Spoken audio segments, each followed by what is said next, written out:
Oi pessoal, boa tarde para vocês. Aqui é o professor Gilson de História. Hoje a gente vai trabalhar o módulo 7 da apostila de vocês e a aula é sobre Revolução Francesa. A Revolução Francesa ela é um dos marcos, da idade, é um marco transitório da idade moderna para a idade contemporânea. Então, esse processo revolucionário ele é muito importante para a gente compreender ele, ok? Antes de falar desse processo revolucionário, a gente precisa entender os antecedentes da Revolução, as causas e os fatores que influenciaram no processo revolucionário e depois conhecer as fases do processo de revolução, que são 3, ok? O primeiro fator que vai influenciar ali, no caso dos antecedentes dessa revolução, vai ser a Guerra dos 7 Anos. É um conflito onde vai envolver a Inglaterra e a França ela vai perder para a Inglaterra essa guerra, beleza? Então ali ela já vai ter alguns prejuízos, porque ela se envolveu numa guerra e ainda perdeu a guerra, certo? Um outro fator importante que é antecedente a esse processo revolucionário é o processo de independência das 13 colônias, ou seja, a independência dos Estados Unidos, aonde a França e a Espanha elas vão apoiar as 13 colônias no processo de emancipação com a Inglaterra. Então a França ela vai ter alguns gastos militares também ali para enviar suas tropas francesas para apoiar nessa guerra que vai ter lá nos Estados Unidos, certo? Então, esses são os fatores de antecedência. Um outro fator também que vai anteceder isso é chamada Assembleia dos Notáveis, onde o rei da França ela vai chamar o primeiro e segundo estado apenas para uma reunião. E nessa reunião, o ministro ele vai propor ao fim da isenção fiscal para o primeiro e segundo estado, que eles eram privilegiados, eles não pagavam impostos, não pagavam tributos, apenas recebiam dinheiro do governo. E quem pagava isso era o terceiro estado. Então, como a França ela vai começar a ter uma crise econômica e política, daqui a pouquinho a gente vai falar sobre isso, e esses são os fatores que vai influenciar, que vai desencadear a Assembleia dos Notáveis, beleza? O primeiro e segundo estados vão se recusar a pagar impostos. Então, em 1787, essa Assembleia ela não vai levar a nada, ok? Não vai fazer com que surja nenhum tipo de efeito, ela não vai surtir nenhum tipo de efeito, beleza? Em 1789, o rei ele vai chamar os 3 estados, ele vai convocar os estados gerais. Nesses estados gerais, eles vão fazer uma votação aonde eles vão tentar fazer com que o primeiro e segundo estado pague esses impostos.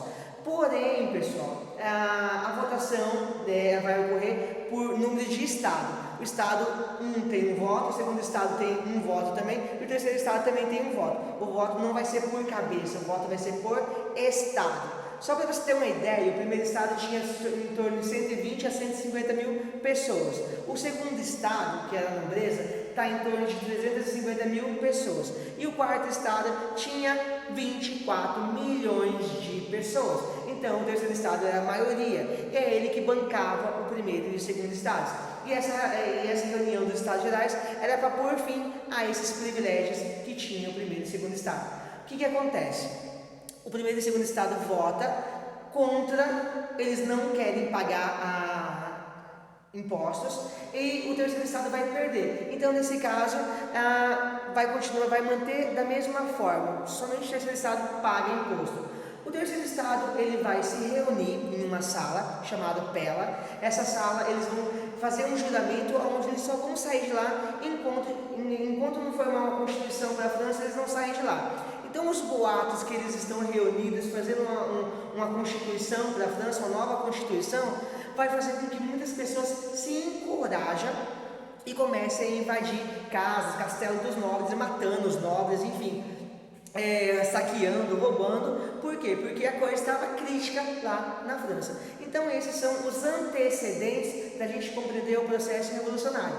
Já nas causas, eu coloquei para vocês ali assim, o absolutismo. O rei da França ele é absoluto, e as ideias iluministas combatiam o absolutismo. Sendo assim, a população vai se sentir encorajada e vai começar a criticar esse governo, eles vão começar a questionar o absolutismo na França. A gente tem que lembrar que a França vai passar por uma séria crise econômica, uma crise agrícola na verdade, onde vai ter uma série de fatores climáticos que vão influenciar também nessa questão da crise agrícola. Tipo, hora vai chover demais, hora vai fazer frio demais, hora vai ficar muito tempo de estiagem prolongada.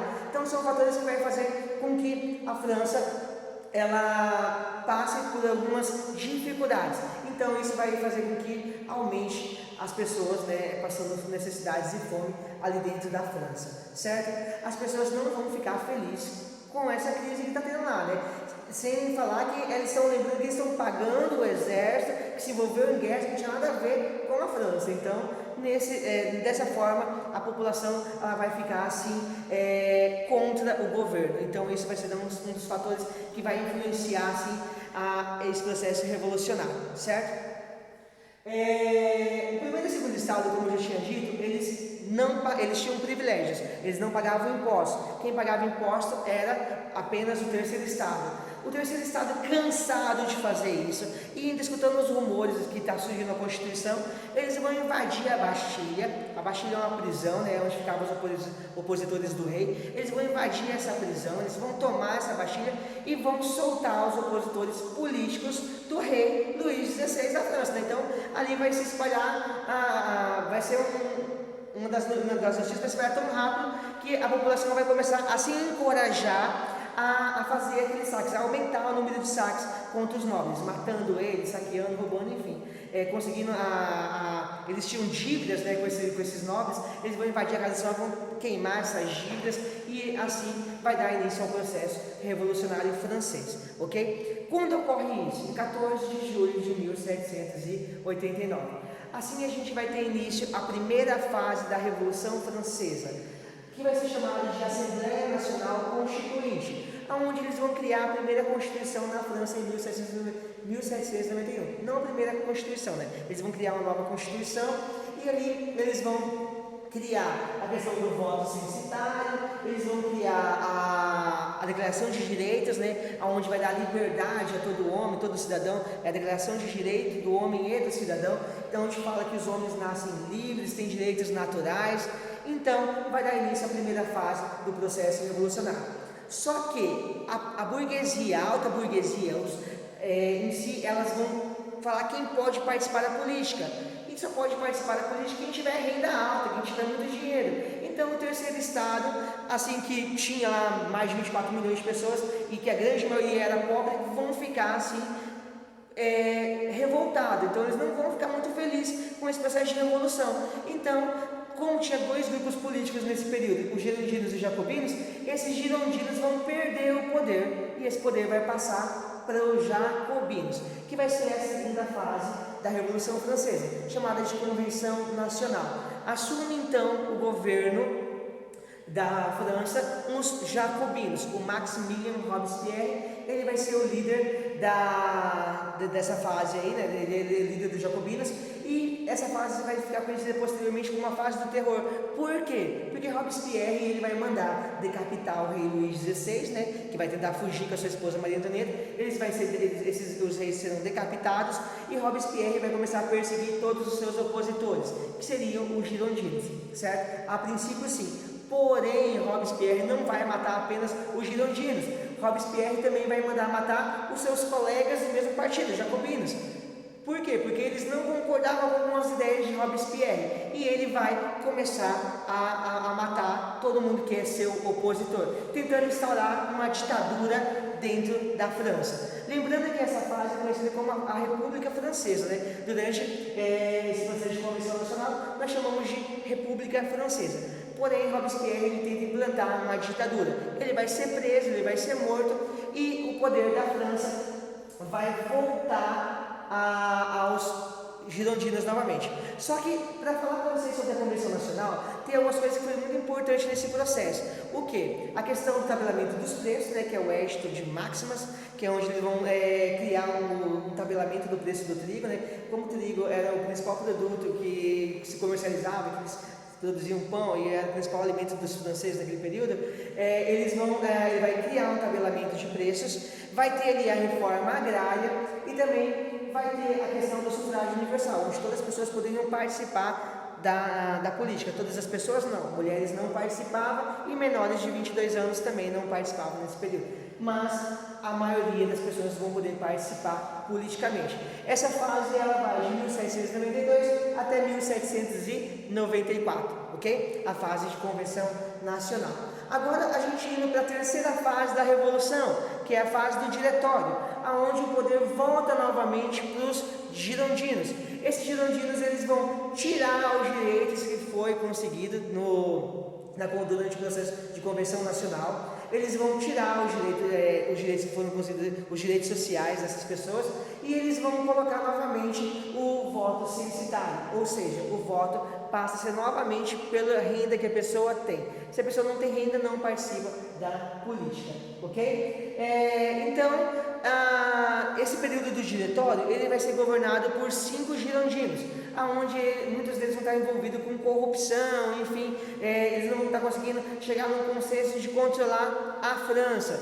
Então, vai surgir alguns rumores que a França vai ser invadida, por alguns países que vão tentar instaurar novamente uma monarquia dentro da França. Eles vão fazer o quê? Eles vão centralizar o poder na mão de um cara. Esse cara é chamado Napoleão Bonaparte. Ele era um militar muito estrategista, muito inteligente. Ele tinha muita influência dentro do exército. Sendo assim, Napoleão Bonaparte ele vai centralizar o poder na mão dele e ele vai administrar a França a partir dali, certo?